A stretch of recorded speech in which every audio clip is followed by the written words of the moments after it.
નમસ્કાર વાલા વિદ્યાર્થી મિત્રો, વિકાસ પરીક્ષાલક્ષી અસાઇનમેન્ટ પ્રથમ પરીક્ષા 2025 ધોરણ 10ના સંસ્કૃત વિષયનું આદર્શ પ્રશ્ન પેપર એટલે કે પ્રથમ પરીક્ષામાં જે આપણા એકમો છે એમાંથી કેવા કેવા પ્રશ્નો આવી શકે અને એ પ્રશ્નોનો કેવો આપણે જવાબ લખી શકીએ એનું સરસ મજાનું એક આદર્શ પ્રશ્ન પેપર. એક જ એકમમાંથી ઘણા બધા પ્રશ્નો આખી પેપર સ્ટાઇલ પ્રમાણે 70-30ના રેશિયોની જે આખી બોર્ડની પેપર સ્ટાઇલ છે એ પ્રમાણે ગોઠવેલું છે. તો કેવા કેવા પ્રશ્ન આવી શકે તો એનું સરસ મજાનું એક આદર્શ પ્રશ્ન પેપર તમારી સમક્ષ મૂકવાનો પ્રયત્ન કરેલો છે. હું ગોડકિયા પ્રવીણભાઈ આપ સૌનું હાર્દિક સ્વાગત કરું છું. મિત્રો, આપણે જોઈએ આ આદર્શ પ્રશ્ન પેપરમાં કેવા પ્રશ્નો છે તેની વિગતવાર ચર્ચા. નમસ્કાર વાલા વિદ્યાર્થી મિત્રો, વિકાસ પરીક્ષાલક્ષી અસાઇનમેન્ટની પ્રથમ પરીક્ષા 2025માં ધોરણ 10 સંસ્કૃત વિષયનું આદર્શ પ્રશ્ન પેપરની માહિતી આજે તમારી સમક્ષ મૂકવાની છે. એ આખું આદર્શ પેપર છે, કેવું છે, કેવા કેવા પ્રશ્ન પૂછાઈ શકે તેની સરસ માહિતી આપણે આ વિડીયોના મારફતે આપવા જઈ રહ્યા છીએ. મિત્રો, આખું પેપર છે, એમાં અમુક જગ્યાએ જવાબ પણ છે દર્શાવેલા છે. તો આખું પેપર સ્ટાઇલની માહિતી છે એ તમારી સમક્ષ મૂકવાનો પ્રયત્ન કરેલો છે. તો જોઈએ આપણે આ માહિતી. મિત્રો, સૌથી પહેલાં આપણે જોઈએ કે આ અભ્યાસક્રમ ક્યાં સુધી પહોંચ્યા છે. તો અભ્યાસક્રમ મિત્રો છે તમારું ગદ્ય અને પદ્ય બેથી 1થી 12 સુધી છે એ પૂછાવાનું છે વિકાસ અસાઇનમેન્ટ પ્રમાણે. તો એમાં વિભાગ એની અંદર છે તમારે જે કાંઈ પ્રશ્ન છે એ પહેલો વિભાગ છે એ તમારે 4 માર્કનો, પછી 2 માર્કનો, 4 માર્કનો, 2 અને 4, એટલે કે કુલ 4 ને 2 6 ને 4 10 12 ને 4 16 માર્કનો છે પહેલો વિભાગ છે, એટલે કે એ વિભાગ છે. બી વિભાગ છે પણ તમારો 16 માર્કનો છે. સી વિભાગની વાત કરીએ એ એટલે કે તમારા નાટ્ય વિભાગમાંથી આવશે, એટલે કે એ પણ 16 માર્કનો છે. ત્યારબાદ ડી છે એ આખો વ્યાકરણ વિભાગ છે, એ પણ તમારે 16 માર્કનો રહેશે. અને ઈ વિભાગ પણ 16 માર્કનો છે, એટલે કુલ 80 માર્કનું છે એ પેપર આપણે ધોરણ 10નું હોય છે. તો આ રીતની આખી એની પેપર સ્ટાઇલ હતી. હવે જોઈએ આપણે વિભાગ એની અંદર, એટલે કે ગદ્ય વિભાગની અંદર જે કાંઈ પૂછાવાના છે તો તમે સમજો છો કે મને સૌથી પહેલાં એવું સૂચના હોય છે કે નીચે આપેલા ગદ્યખંડનો ગુજરાતી ભાષામાં અનુવાદ કરો, કોઈ પણ એક. તમને આ રીતનું કેવા કેવા પૂછાઈ શકે એના નમૂના રૂપનું આખું આદર્શ પ્રશ્ન પેપર છે એ આપેલું છે. મિત્રો, તમે આ જોઈ શકો કે આ 1 2 3 4 5, ત્યારબાદ અહીંથી જોઈએ તો આપણે આ 6 7 8 9 10 આવા ઘણા બધા તમને છે આપેલા છે. આમાંથી કોઈ પણ એક તમારી પરીક્ષામાં જો પૂછાઈ શકે તેવી પૂરી સંભાવના છે. તો તમે આ પાકા કરી નાખજો ભાષાંતર, જેથી કરીને પરીક્ષામાં તમને ખૂબ સારા માર્ક્સ એ લાવી શકો. ત્યારબાદ એવી સૂચના છે કે નીચે આપેલા જે કાંઈ શબ્દો છે એના ઉત્તરો છે તમારે આપવાના છે. જે એ વિકલ્પો આપેલા છે એમાંથી સંસ્કૃતમાં છે તમારે લખવાના છે. કોઈ પણ 2 લખવાના છે 2 માર્કની અંદર. પણ મેં અહીં છે થોડોક જવાબ આપવાનો પણ પ્રયત્ન કરેલો છે. જે ચોરસ સોગઠામાં આપેલા છે તે તેના જવાબ છે.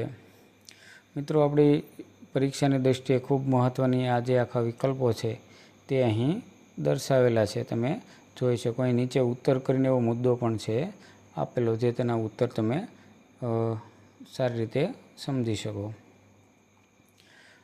ઉપર અહીં જોઈ સૂચના ત્રીજા ક્રમમાં કોઈ નીચે આપેલા પ્રશ્નોના ઉત્તર ગુજરાતી ભાષામાં લખો, કોઈ પણ 2. સંસ્કૃતની અંદર પણ સૂચના આપેલી છે અને ગુજરાતીમાં પણ છે અહીં આપેલી છે, તો તમે એ પ્રમાણે સમજી શકો. ઘણા બધા પ્રશ્નો છે, બધામાંથી પરીક્ષાની દૃષ્ટિએ મહત્ત્વના છે એવા પ્રશ્નો છે અહીં છણાવટ આપેલી છે.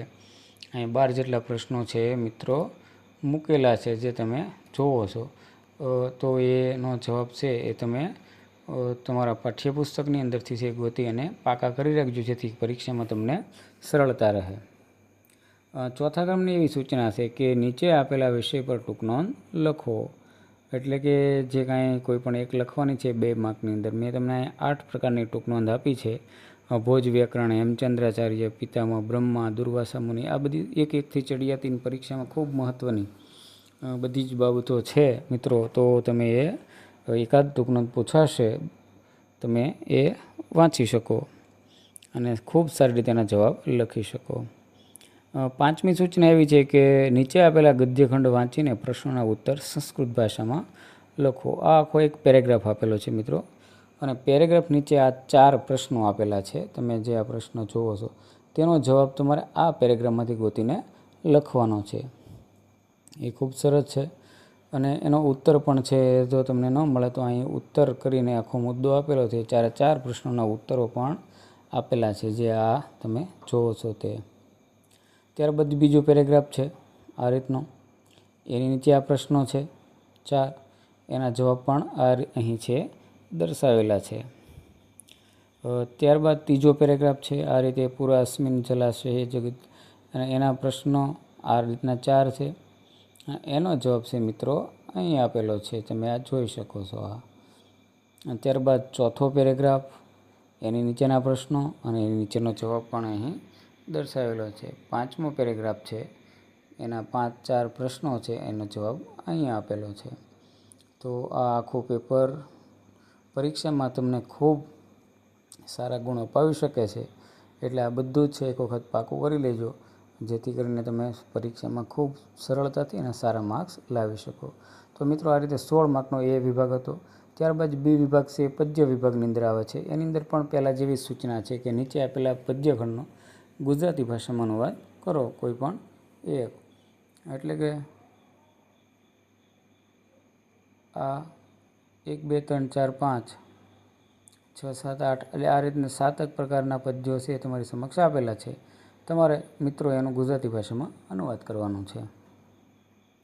ત્યારબાદ બીજી સૂચના છે કે નીચે આપેલા સંસ્કૃત પ્રશ્નોના ઉત્તર આપેલા વિકલ્પમાંથી શોધીને લખો, કોઈ પણ 2. તો આ જે છે આખું સંસ્કૃત વિકલ્પ છે, આ ABC, એમાંથી મિત્રો તમારા જવાબ છે ગોતી અને દર્શાવવાના છે. એનો જવાબ પણ મિત્રો અહીં આપેલો જ છે. તમને જે કાંઈ 3 4 5 6 7 8 9 10 11 12 જે કાંઈ છે એ બધાને અહીં ઉત્તર કરી અને આખો મુદ્દો અલગથી દર્શાવેલો છે. તમે જો પહેલામાં દેવા, બીજામાં સુભીન, ત્રીજામાં સર્વે, ચોથામાં સમમ, ગાહ્યા, 10મામાં વિપત્તિ અને 12ની અંદર તોમેકા. તો આખો જવાબ આ બધા જ વિકલ્પનો આપેલો છે. ત્રીજો છે પ્રશ્ન કે નીચે આપેલા પ્રશ્નોના ઉત્તર ગુજરાતી ભાષામાં લખો. પહેલાંની જેમ જ છે, આની અંદર પણ આ 6 પ્રશ્નો અહીં જ દર્શાવેલા છે. બાકીના 4 પ્રશ્નો અહીંયા આપેલા છે, તો એ તમે પાઠની અંદરથી ગોતીને લખો. અને ત્યારબાદ છે ચોથું છે શ્લોક પૂર્તિ કરો. તો કોઈ પણ 2 છે શ્લોક પૂર્ણ કરવાના છે. અહીં 5 પ્રકારના આપેલા છે, આમાંથી તમે બધા જો કરશો ને તો અવશ્ય આવશે જ પરીક્ષામાં. 100% નહીં પણ આપણે 99% કહીએ છીએ, જે તમને આ કરેલું છે તો તમને સારી રીતે લખી શકશો. સી વિભાગની ચર્ચા મિત્રો નાટ્ય વિભાગની અંદરથી આવે છે. તો એની અંદર પણ એ જ સૂચના છે કે નીચેના નાટ્યખંડનો ગુજરાતી ભાષામાં અનુવાદ કરો, કોઈ પણ એક.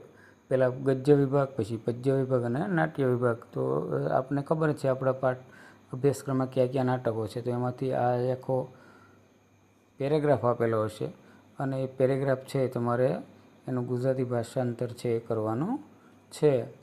તો 5 6 ને આ 6 પ્રકારના આપેલા છે, આમાંથી અવશ્ય તમને કોઈ પણ એક છે સારી રીતે આવડશે, એની પૂરી ખાતરી આપું છું. ત્યારબાદ 2ની અંદર છે કે નીચે આપેલા વાક્યો કોણ બોલે તે લખો. આખો અહીંયા અને 2 એવા આપેલા છે. દાખલા તરીકે પહેલું છે જનાર્દસ્ય પશ્ચિમ સંદેશ, તો એ કોણ બોલે છે? તો એનો જવાબ નીચે આપેલો છે ઘટોત્કચ. એ રીતનું બીજું છે, એનો જવાબ પણ આપેલો છે. ત્રીજાનો જવાબ પણ અહીં આપેલો છે. તો એ રીતે બીજું જો જે તમે જોઈ શકો કે બીજું વાક્ય કોણ બોલે છે, કોને કહે છે, તે 3.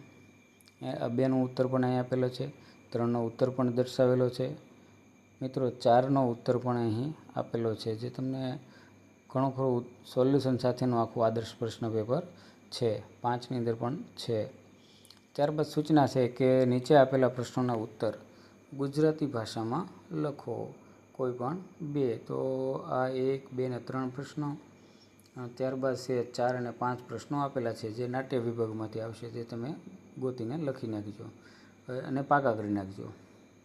ચોથી સૂચના આવી છે કે નીચે આપેલા વિષય ઉપર ટૂંક નોંધ લખો, કોઈ પણ 2. ધૃતરાષ્ટ્ર, કુરુકુળનો દીપક, અભિમન્યુ, આ રીતે 6 પ્રકારની ટૂંક નોંધ આપેલી છે. એમાંથી કોઈ પણ 2 તમારે લખવાની છે. તમે એ એક વખત સારી રીતે તમારા પાઠ્યપુસ્તકમાંથી વાંચી લેજો અને પરીક્ષામાં લખવામાં અનુકૂળતા રહેશે. વિભાગ 5મો પ્રશ્ન એવો છે કે કૌંસમાં આપેલા પદોનો ઉપયોગ કરીને સંસ્કૃત વાક્ય બનાવો, કોઈ પણ 2. તો ધૃતરાષ્ટ્ર કૌરવના પિતા હતા, એટલે કે ધૃતરાષ્ટ્ર કૌરવ જનક હશે. આ આખું જે વાક્ય છે ને, તમારે એનો જવાબ છે લખવાનો છે અને એનો તમારે ઉપયોગ કરવાનો છે કૌંસમાં આપેલો. તો આ જે 8 આપેલા છે એ 8 જવાબ મિત્રો અહીં દર્શાવેલો છે. તમે થોડી વાર એવું લાગે તો વિડીયોને અટકાવી દેજો અને આખા પ્રશ્નનો જવાબ છે જોઈ લેજો.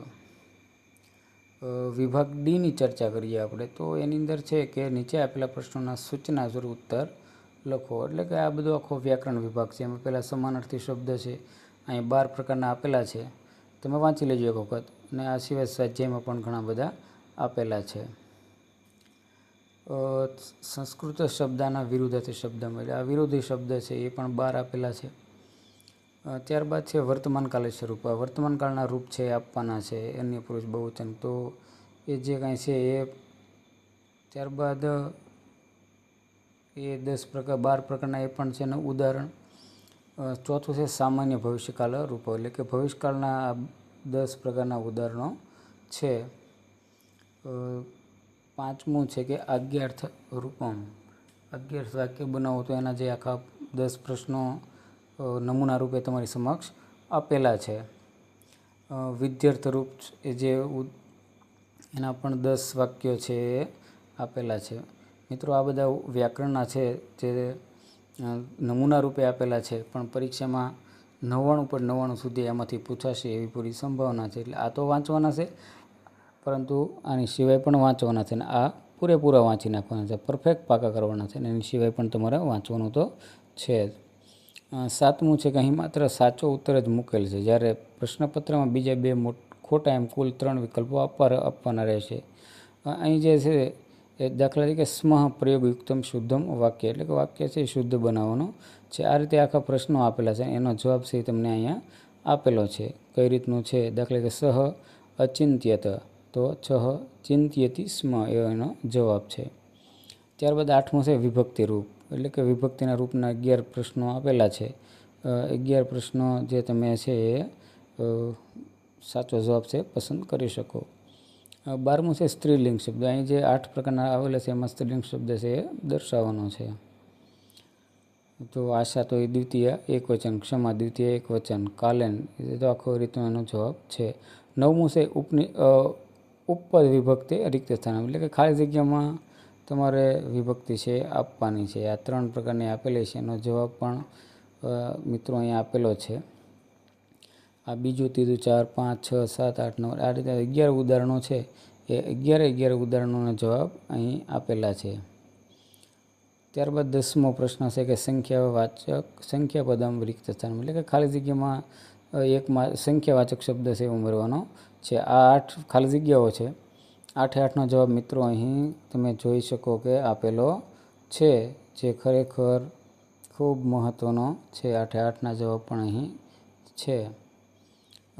ત્યારબાદ આગળ વધીએ તો કૃદંત પ્રકારનો આખો પ્રશ્ન છે, એના 10 ઉદાહરણો છે. 10 જવાબ પણ અહીં છે આપેલો છે. મિત્રો તમારે વ્યાકરણમાં પણ ઘણું બધું સોલ્યુશન છે અહીં દર્શાવેલું છે. 12મો જે છે સંધિ વિચ્છેદ, એ સંધિ વિચ્છેદ છે એ રીતે આપણે એના પણ તમને 10 ઉદાહરણો આપેલા છે. અને એ સંધિ છે તમારે જુદી પાડવાની છે, જુદી પાડીને તમને દર્શાવેલી છે. ત્યારબાદ 13મામાં આવે છે સંધિયુક્ત પદમ, એટલે કે સંધિ જોડવાની છે. સતઃ એવા, એટલે કે સતોવા, તો એ રીતનો જે કાંઈ જવાબ સાથે મિત્રો અહીંયા ઉદાહરણ છે આપેલું છે. અને અંતે 14માં છે એક સમાસ પ્રકાર, તો સાધુ સેવિત, તો તૃતીય તત્પુરુષ સમાસ. આ 10 ઉદાહરણો છે, 10નો જવાબ પણ અહીં દર્શાવેલો છે. તો આ રીતે ખૂબ મહત્ત્વનું છે વિભાગ ઈ વિભાગ, એટલે કે સંયુક્ત વિભાગ. એની અંદર સૌથી પહેલાં આવે કે નીચે આપેલા વાક્યોને કથાનકના ક્રમ અનુસાર ગોઠવો અને ફરીથી લખો. અહીં કેટલાક વાક્યો આપેલા છે અને એને યોગ્ય ક્રમમાં છે આપણે ગોઠવવાના છે. આ 4 પ્રકારના વાક્યો છે. 4નો જવાબ મિત્રો અહીં પણ આપેલો છે. એટલે તમારે એનું પણ એક સોલ્યુશન છે અહીંયા. બીજા જે 4 પ્રશ્નો અહીંયા આપેલા છે એનું સોલ્યુશન પણ અહીં મિત્રો આપેલું છે. ત્રીજા વાક્ય આ જે છે 4 એનો જવાબ મિત્રો આ રહ્યો અહીંયા છે. ચોથું ઉદાહરણ એના 4 ઉદાહરણો એનો પણ અહીં જવાબ સાથેની માહિતી છે. આમ મોટાભાગના મિત્રો ખાલી આપણે આદર્શ પ્રશ્નપત્ર કહીએ પણ બધાના જવાબ છે રહેલા છે. ત્યારબાદ છે બીજું કે નીચે આપેલા ગદ્યખંડ વાંચી પ્રશ્નોના ઉત્તર સંસ્કૃત ભાષામાં લખો. એટલે કે આખો એક પેરેગ્રાફ આપેલો હોય અને પેરેગ્રાફ નીચે પ્રશ્નો આપેલા છે અને એનો જવાબ છે તમારે આ પેરેગ્રાફમાંથી ગોતવાનો. તો એના જવાબ પણ મેં અહીં તમને આપેલા છે. તમે આ જવાબ સાથે માહિતી લઈ શકો. તો આ પહેલો પેરેગ્રાફ હતો. ત્યારબાદ આ બીજો પેરેગ્રાફ છે. એની નીચે આ 4 પ્રશ્નો આપેલા છે અને એ પ્રશ્નોના 4 જવાબો અહીં આપેલા છે. એ જ રીતનો ત્રીજો પેરેગ્રાફ, એના 4 પ્રશ્નો અને એના 4ના જવાબો પણ આપેલા છે. ચોથો પેરેગ્રાફ છે. ચોથા પેરેગ્રાફના પ્રશ્નો અને એના જવાબ પણ છે. એ જ રીતનો 5મો પેરેગ્રાફ, 5ની ત્યાં 4 પ્રશ્નો અને 4ના ઉત્તરો પણ છે. તો એ જોયા બાદ જોઈએ કે આપણે કર્તા સાથે યોગ્ય કૃતિ જોડો. કોઈ પણ 2 કર્તા અને કૃતિ છે. તો આ એ અને બી જે છે, દાખલા તરીકે પંડિત વિષ્ણુ શર્મા, તો એનો જવાબ અહીં આપેલો છે પંચતંત્રમ. બીજાની અંદર શું આવે તો હિતોપદેશ અને ત્રીજાની અંદર કુમાર સંભવ એનો છે. ત્યારબાદ બીજું જે વિકલ્પ છે મહાકવિ દંડી, તો એનો જવાબ છે દશકુમાર ચરિત્રમ અને બાણભટ્ટ તો હર્ષચરિત અને મહાકવિ ભાસનો જવાબ છે દૂધઘટોત્કચ. તો એ રીતે ત્રીજા વિકલ્પનો જવાબ પણ અહીં આપેલો છે. મિત્રો ચોથો વિકલ્પ છે એનો જવાબ પણ અહીં આપેલો છે નીચે. 5મો વિકલ્પ જે છે એનો જવાબ પણ અહીં છે આપેલો છે. તમે આ બાજુ જોઈ શકો. 6થા વિકલ્પ અને એનો જવાબ. 7મો આખો જોડકો અને એનો જવાબ અહીં દર્શાવેલો છે. ત્યારબાદ છે રેખાંકિત પદોને શુદ્ધ કરી ગદ્યખંડ ફરીથી લખો. આ આખો એક પેરેગ્રાફ છે. કોઈ પણ 3 તમારે લખવાના છે. એ જે નીચે લીટી દોરેલી છે એ વાક્યને શુદ્ધ કરવાનું છે. તો એ આખો 4 પ્રશ્નો આપેલા છે. જે નીચે લીટી દોરેલી એની જગ્યાએ શું આવશે તો એના જવાબમાં અહીં છે એ દર્શાવેલું છે તંડુલા સજ્જાતા ઇંધનાની. તો જે આખો એનો જવાબ છે. ત્યારબાદ 5મું છે કે નીચે આપેલા શ્લોકનો ગુજરાતીમાં અનુવાદ કરો. તો અર્થ વિસ્તાર છે કરવાનો. કોઈ પણ એક આખા 3 નમૂના રૂપે ઉદાહરણો આપેલા છે એનો આપણે અર્થ વિસ્તાર છે એ કરવાનો છે. તો આ રીતે વિદ્યાર્થી મિત્રો આપણે સંસ્કૃત વિષયનું આદર્શ પ્રશ્ન પેપર અને એનું મોટાભાગનું સોલ્યુશન અહીં દર્શાવેલું છે.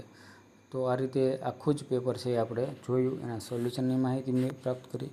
હવે વિડીયો જો તમને સારો લાગે તો અન્ય વિદ્યાર્થી સુધી પહોંચાડો, જેથી કરીને પ્રથમ પરીક્ષામાં ખૂબ સારા માર્ક્સ લાવી શકે, તમે પણ સારા માર્ક્સ લાવી શકો. અને આવા જ વિડીયો જોવા માટે મારી સાથે જોડાયેલો રહો. અને હવે મળીએ આપણે એક નવા જ વિડીયોમાં.